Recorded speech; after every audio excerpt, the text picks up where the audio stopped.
빛깔이 사례 앞에서 도망하였더라. 아멘. 자리에 앉으시겠습니다. 뉴베리상 수상작인 메들렌 랭글의 시간의 주름에는 언젠가는 집에 돌아오실 아빠를 기다리고 있는 매그 머레이라는 한 초등학교 고학년 여학생이 주인공으로 등장합니다. 시간을 연구하는 물리학자인 아버지의 그 편지가 끊어진 지 1년이 다 되었을 때 초등학교 교장 선생님은 이렇게 훈수를 둡니다. 매그, 사실을 있는 그대로 받아들이면 삶에 좀 더 잘 적응할 거라고 생각하지 않니? 니네 아빠 안 들어오시잖아. 니네 아빠 너희 엄마 버리고 다른 여자랑 달아났잖아. 마을 모든 사람들이 그렇게 생각하고 있고 수군대고 있는 그런 답답하고 힘든 시간을 보내고 있는 매그에게 아줌마, 이게 뭐야? 저게 뭐야? 누구야? 아줌마들 이름이 좀 재밌는데, 아줌마의 모습을 한 3명의 천사가 나타나서 악의 세력에 사로잡혀 있는 아빠를 구출하는 모험을 떠나도록 매그를 격려하면서 공간과 시간에는 사람이 다 이해할 수 없는 주름이 있음을 이렇게 설명해 줍니다. 그건 인간들이 하는 광속 여행, 그건 효율적이지 못한 돌아가는 방법이란다. 우리 천사들은, 하나님이 가르쳐 주셨겠죠? 우리 천사들은 가능한 한 지름길을 택하는 법을 배웠지. 아주 조그만 벌레가 누구야 아줌마가 오른손에 쥔 이 스커트 자락에서 왼손에 쥔 스커트 자락으로 이동한다고 생각해 보렴. 그 사이를 일직선으로 걸어가야 한다면 굉장히 먼 길이 되겠지? 자, 이제 보렴. 치마를 딱 붙였어요. 이제 보렴. 벌레는 아까처럼 먼 거리를 갈 필요 없이 바로 거기 가 있게 돼. 우리는 바로 이런 식으로 여행하는 거야. 우린 공간 주름뿐 아니라 시간 주름도 잡았단다. 우린 너희들을 여기로 떠나오기 5분 전으로 다시 데려다 줄 작정이야. 모험이 몇 시간 걸리든 며칠 걸리든 너희들 데리고 간 그 5분 전에 다시 데려다 줄 거야. 그러면 시간 여유도 있을 테고 너희가 없어졌다는 걸 누구도 알아채지 못하겠지. 물론 너희들이 엄마에게 털어놓겠지만 말이야. 결국 아빠를 구출하여 엄마와 동생들이 기다리고 있는 집에 돌아와 서로 부둥켜 안고 기쁨의 눈물을 흘리는 해피엔딩으로 끝나는 이 소설에서 독실한 기독교인인 이 메들렌 랭글은 이사야서 말씀처럼 하나님이 시간을, 공간을 다스리고 있음을, 그분에게 있어서 시간은 우리 인간이 느끼는 시간과는 그 차원이 다름을 엿보여 주고 있습니다. 너희는 옛적 일을 기억하라. 나는 하나님이라. 나 외에 다른 이가 없느니라. 나는 하나님이라. 나 같은 이가 없느니라. 나는 시초부터 종말을 알리며 아직 이루어지지 아니한 일을 옛적부터 보이며 이르기를 나의 뜻이 설 것이니 내가 나의 모든 기뻐하는 일을 이루리라 하였노라. 내가 말하였은즉 반드시 이룰 것이요 계획하였은즉 반드시 시행하리라. 그렇습니다. 시간을 직선처럼 느끼며 때론 지루해하고 때론 조바심을 느끼고 때론 불안해하는 우리 사람들과는 달리 마치 시간에 주름이 잡힌 것처럼 시초부터 종말을 알려주시는 하나님, 과거, 현재, 미래를 동시에 바라보시는 그 하나님, 한번 말씀하신 것을 당신의 때에 반드시 성취하시는 하나님을 믿어야 합니다.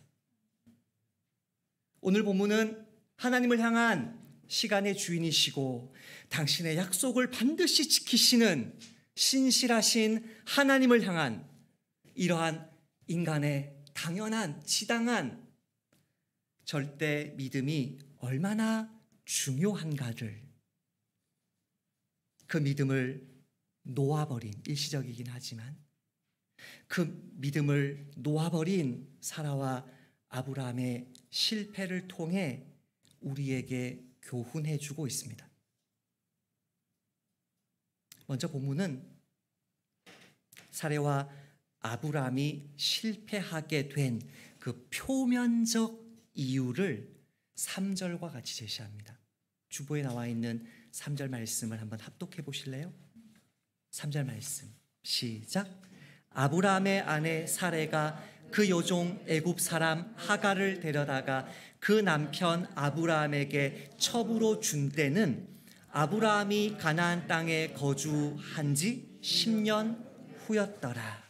긴 시간이 흘렀는데 아무런 일이 일어나지 않은 것입니다. 10년간의 긴 시간, 여러분 어떤 한 가지 기도 제목 가지고 10년간 기도하는데 아무 일 일어나지 않을 때 여러분은 어떻게 했습니까? 아브라함이 가나안 땅에 거주한 지 10년이 지났습니다. 아브라함과 사레는 10살 차 커플이죠. 아브라함이 가나안 땅에 들어왔을 때가 75세였고 그로부터 10년이 지났으니 이제 사레의 나이는 몇 살입니까? 75 먹은 할머니입니다. 65세 때와 75세 때의 차이는 20대와 30대 혹은 40대와 50대의 차이와 같지 않습니다. 특별히 가임기에 관해서는 그렇습니다. 이것이 바로 사레가 2절 상반절에 아주 단언을 했죠. 여호와께서 내 출산을 허락하지 아니하셨으니, 직역해 보면 여호와께서 내 출산을 막으셨으니, 단정적으로 이야기해요. 분명히 어떤 자신의 몸의 변화를 느낀 것이겠죠. 더 이상 생물학적으로, 더 이상 자연적으로 임신할 수 없는 몸이 그 10년간 사이에 벌어진 것입니다. 하나님의 말씀은 10년째 이루어지지 않고 이제 내 몸도 임신 불가능한 상태에 이르렀을 때 더 이상 기다리지 말고, 더 이상 하나님 믿지 말고 내 방법으로 내가 좀 하나님 도와줘야 되겠다, 내 방법으로 하나님이 나에게 주신 꿈을 이루어 봐야 되겠다 생각했던 것입니다. 이것이 바로 하나님을 믿지 못해 불순종의 길로 나아가는 우리들의 공통적인 모습입니다. 우리는 그때마다 늘 표면적인 이유를 댑니다. 표면적인 이유. 나 정말 오래 기다려왔어. 내가 얼마나 많이 기도했는데 그때 내가 너무 순진했던 거야. 너무 순진했어. 이제 상황이 변했잖아. 하나님은 역사하지 않으니 내가 하나님을 좀 도와드리면 어때서? 우리는 늘 그 표면적인 이유들을 가지고 우리의 불신의 선택을 합리화합니다. 너무나 어리석은 선택을 하면서 마치 그것이 어쩔 수 없는 최선의 선택인 양 스스로를 합리화하고 자기 남편이나 아내나 주변 사람, 관계된 사람들도 그렇게 설득합니다. 하지만 그 어떤 거룩한 명분을 갖다 붙일지라도 그것은 변명에 불과했음을 나도 알고 하나님도 아십니다. 그래서 오늘 본문은 사레와 아브라함이 순종에 실패한 진짜 이유를 2절과 같이 설명해 줍니다. 특별히 2절 하반절인데요. 제가 한번 읽어볼게요. 2절 하반절에 원하건대 내 여종에게 들어가라. 내가 혹 그로 말미암아 자녀를 얻을까 하노라. 제가 직역해 볼게요. 원하건대 내 여종에게 들어가라. 내가 아마도 그로 말미암아 집을 세울까 하노라. 이 속에는 사레의 욕망이 꿈틀대고 있습니다. 역시 아브라함의 욕망과도 만나서 공명을 했을 것입니다. 그러니까 이게 같이 죄를 짓게 되는 건데, 내 욕망대로, 내 뜻대로, 내가 원하는 방법대로, 내가 원하는 시간에 내 집을 세우고자 하는 욕망입니다. 그렇게라도 붙들어야 되겠다는 것입니다. 그렇게라도 성공해야 되겠다는 것입니다. 그렇게라도 내 미래를 개척해야 되겠다는 것입니다. 모든 불순종 뒤에는, 모든 그럴싸한 변명 뒤에는 숨겨져 있는 진짜 이유가 있는데, 진짜 동기가 있는데, 내 힘으로, 내 뜻대로 내 집을 세우겠다는 것입니다. 시편 127편에서 시인은 이것이 얼마나 어리석은 욕망이고 얼마나 헛된 수고인지를 이렇게 말합니다. 여호와께서 집을 세우지 아니하시면 세우는 자의 수고가 헛되며 여호와께서 성을 지키지 아니하시면 파수꾼의 깨어 있음이 헛되도다. 너희가 일찍이 일어나고 늦게 누우며 수고의 떡을 먹음이 헛되도다. 그 젊음, 그 돈, 그 시간, 그 은사 전부 다 헛된데 오히려 악한 자의 주머니를 두둑히 채워주는 일에 헛된 삶을 살아간다는 거예요. 주의 약속 붙들지 않고 내가 내 뜻대로 집을 세우려고 할 때,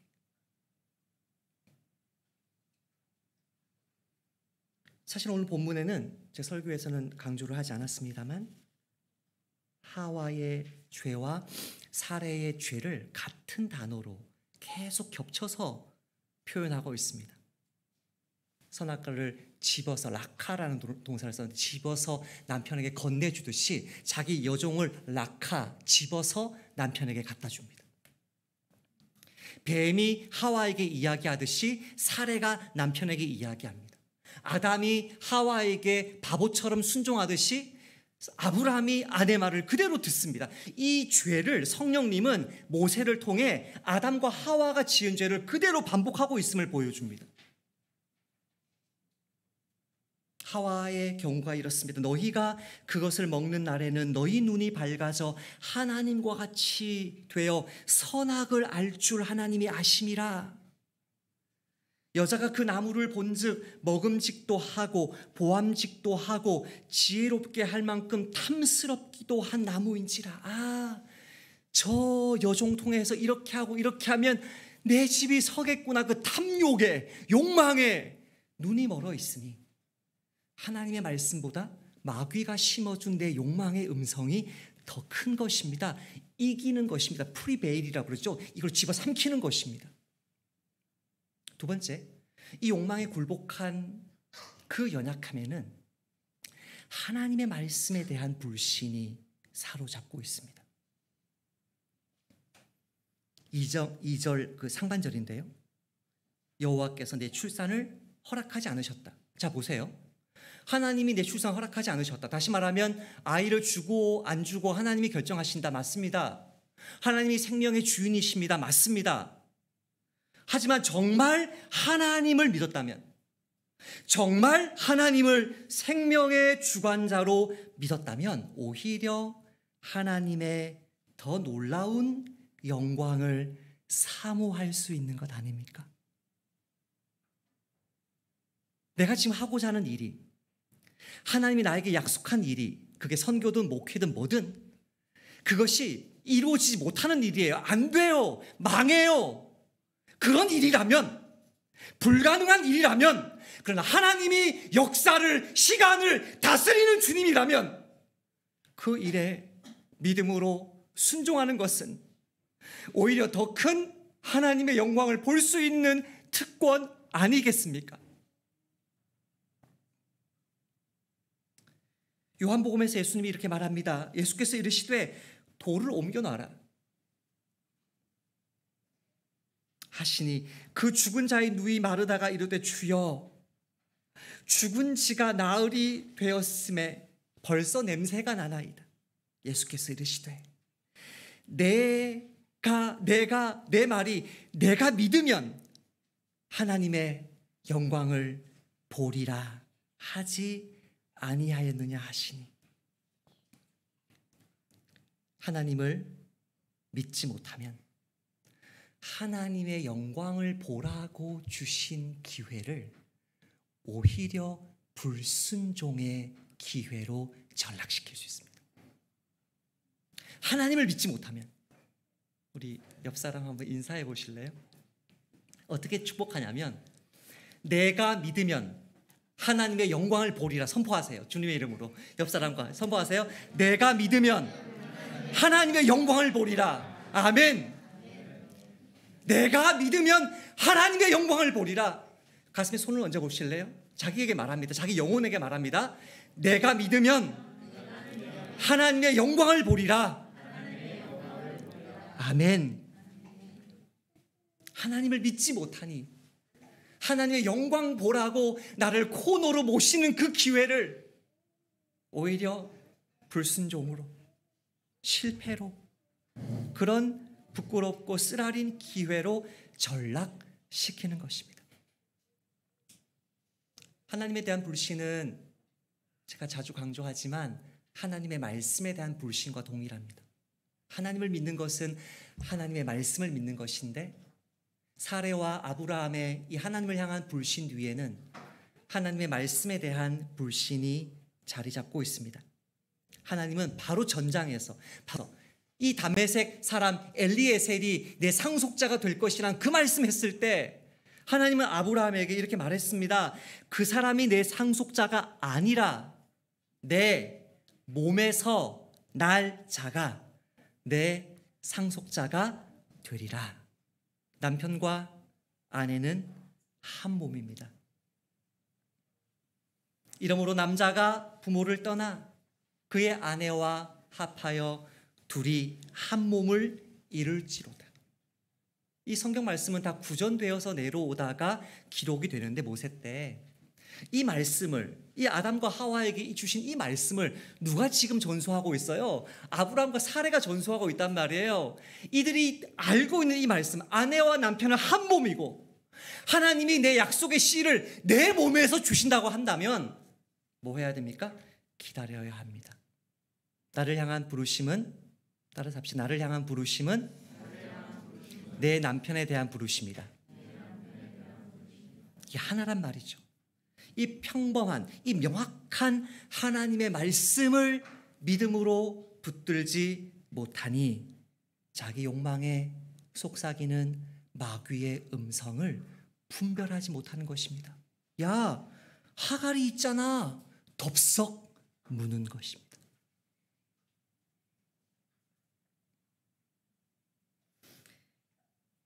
지난 21년간 설교하거나 상담하거나 교육자로, 선교사로 살면서 제가 발견한 공통적인 진리? 공통적인 게 있어요. 그게 뭐냐면, 언제 넘어질지 모를 신앙이 계속 위태로운 사람이나 몇십 년 신앙생활을 했는데 신앙생활이 제자리인 사람들의 공통적인 연약함이 있어요. 그게 뭐냐면 말씀을 편식한다는 거예요. 말씀을 골라 먹는다는 거예요. 달면 삼키고 쓰면 뱉어요. 위로의 말씀, 축복의 말씀, 보호에 대한, 자비에 대한 말씀은 늘 아멘인데 인내에 대한 말씀, 용서에 대한 말씀, 죄 고백에 대한 말씀, 돈을 잡아 바치라거나 희생하고 헌신하라거나 성령의 은사를 사모하라거나 자기에게 뭔가 좀 안 맞는 것에 대해서는 아멘을 하지도 순종하지도 않는 것입니다. 그러니까 신앙이 자라지 못해요. 그대로 40, 50, 60, 70 나이는 들어가는데 완전히 어린아이인 거 있죠. 우리 예수님의 말씀을 무겁게 들어야 할 필요가 있겠습니다. 원래 오늘 본문이 무거운 본문이기 때문에 이 본문을 무겁지 않게 설교하려고 노력하지만 예수님의 이 말씀을 한번 무겁게 들어보세요. 나더러 주여 주여 하는 자마다 다 천국에 들어갈 것이 아니요 다만 하늘에 계신 내 아버지의 뜻대로 행하는 자라야 들어가리라. 나의 이 말을 듣고 행하지 아니하는 자는 그 집을 모래 위에 지은 어리석은 사람 같으니 비가 내리고 창수가 나고 바람이 불어 그 집에 부딪힘에 무너져 그 무너짐이 심하니라. 주여 저를 불쌍히 여겨주세요. 주여 저에게 복 내려주세요. 주여 제발 한 번만 봐주세요. 주여 내 편이 되어주세요. 끊임없이 주님을 부르는데 내 욕망을 끊어내라는 말씀, 내 십자가를 지고 예수님을 따라오라는 말씀, 세상적인 방법을 좀 내려놓고 하나님만 믿고 기다리라는 말씀, 세상에 악하게 너희들을 유혹하는 친구들을 끊어내고 주님의 이름을 거룩하게 부르는 형제들과 가까이 하라는 그 말씀에는 당장 손해를 끼칠 것 같으니까, 당장 어떤 금전적인 이익을 주지 않을 것 같으니까 아무런 반응을 보이지 않는 것입니다. 그걸 거의 습관화되고 그냥 반사적으로 그렇게 하는 것입니다. 결국 이런 실천적 불신자 혹은 일시적 불신자들이 택하는 삶은 자기 욕망을 이루는데 무엇을 해서라도 무질서한 삶을 선택해서라도, 어떤 무질서한 삶입니까? 여종을 아내의 자리에 앉혀버립니다. 그 여종은 여주인을 멸시합니다. 아내가 남편의 자리에 올라서 남편을 자기에게 복종시킵니다. 남편은 하나님의 말씀과 다른 것을 조언하는 아내의 조언을 그대로 받습니다. 그리고 그 모든 책임에 대해서는 나 몰라라 합니다. 완전한 무질서가, 하나님을 불신하고 하나님의 말씀을 불신하는, 말씀을 편식하는 사람의 삶의 공통적인 특징은 무질서해요. 믿지 말아야 될 사람을 믿어버리고 믿어야 될 사람을 멀리해버리고 한 몸 된 사람이 떨어져 버리고 한 몸 되어서는 안 되는 사람들이 가까이 오는 무질서한 삶이 찾아오고, 그 무질서한 삶의 당연한 결과가 열방을 복주라고 복주신 가정이, 지금까지 일치와 평화를 누렸던 아브라함의 가정이 미움과 원망으로 아담과 하와의 가정처럼 무너지고 분열하는 것입니다. C.S. 루이스는 아담의 타락에 대하여, 오늘 아브라함과 사레의 그 실패의 그 프로토타입, 그 원형인 아담의 타락에 대하여 이렇게 말했습니다. 아담은 아내 사랑 때문에 타락했습니다. 아담의 세계에서 부부간의 사랑이 최상의 가치였다면 물론 그의 결심은 올바른 것이었을 것입니다.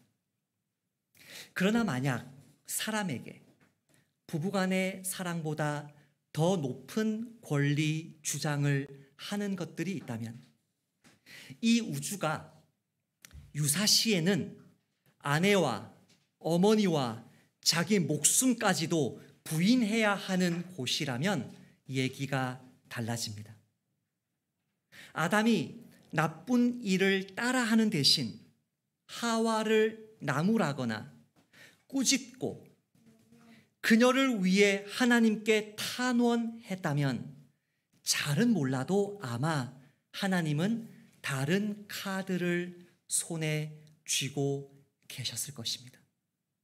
그러나 아담은 그것에 대해 하나님께 묻지 않았고 이제 누구도 그것을 알 수 없을 것입니다. 거부되어 버린 선은 알 수 없는 법입니다.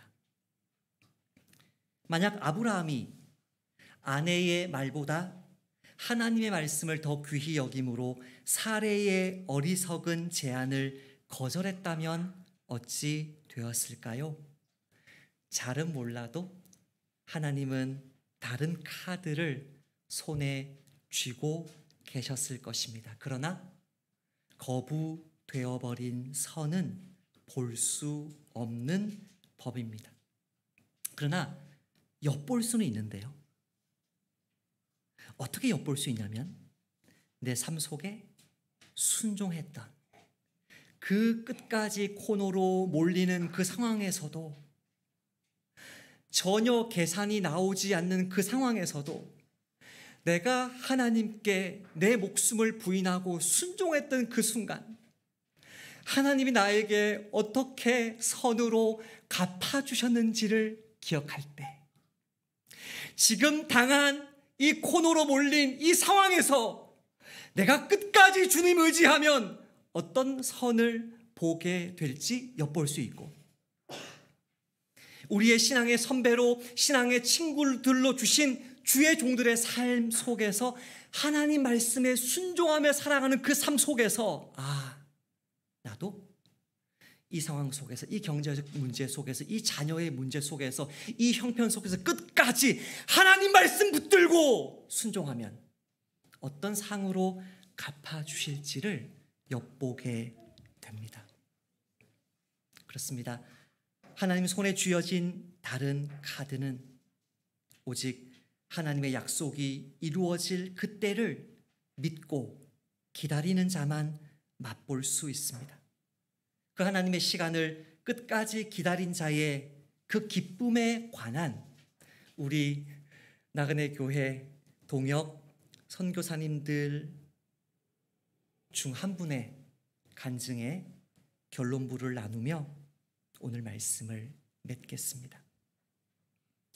피국에서의 1년 6개월의 훈련을 마치고 마침내 S국의 선교지로 들어가게 될 때에 또 S국에서의 팀 사역을 마치고 다시 M국의 수도로 들어가게 될 때에 하나님께서는 사역의 한 단계가 끝나고 새로운 단계로 들어갈 때마다 약속의 말씀을 주시고 인도해 주셨습니다. 그런 인도하심의 과정을 하나하나 다 이야기할 수는 없습니다. 다만 1990년에 주님이 제게 처음으로 찾아오신 이후 지금까지 약 38년을 지나온 시간을 돌이켜보면 하나님은 그분을 찾고 구했을 때 언제나 신실하게 응답하시고 약속의 말씀을 주셨고 때가 되었을 때에 그것을 더 구체화시키고 이루셨습니다. 삶의 결정적인 순간마다 중요한 결정의 순간마다 주님 뜻을 구하며 순종하고자 했을 때 신실하게 인도하여 주셨습니다. 주님의 뜻, 주님의 부르심 안에 있음을 아는 것이 얼마나 견고한 닷과 같은 역할을 하는지요. 우리를 향하신 하나님의 생각은 얼마나 바다의 모래알보다 많고 하늘의 별과 같이 많아서 아름답고 선한지요. 그 인도하심을 따라 사는 삶이 때로는 얼마나 스릴 넘치고 하나님의 선하심을 체험하는 기쁨이 있는지요? 앞으로 저의 남은 인생 동안도 그렇게 선하신 우리 주님 인도하심 따라 가고 싶습니다. 천국 문에 이르도록 주님께서 우리 마음 주님 배반하지 않도록 지켜주시기를 바라고, 그 진실하신 사랑으로 그 사랑의 음성을 들려주시며 이끌어 주시기를 기원합니다. 이 신실한 주의 종들의 믿음과 순종이 우리 나그네 교회의 것이 되어서 이 한 주의 우리의 삶이, 우리의 남은 한평생이 그 하나님의 선하심을 체험하는 기쁨으로 수놓아지기를 주님의 이름으로 축복합니다. 하나님 아버지 감사합니다. 오늘 주신 선교사님의 간증과 또 주신 말씀을 우리 안에 새기오니 그 어떤 죽을 것 같은, 죽을 것처럼 보이는 기만적인 상황에서도 끝까지 믿음 붙들고 순종하는 나그네 교회 되도록 주님의 존귀한 선교사님과 그 가정 되도록 복내려 주옵소서. 예수님의 이름으로 기도합니다.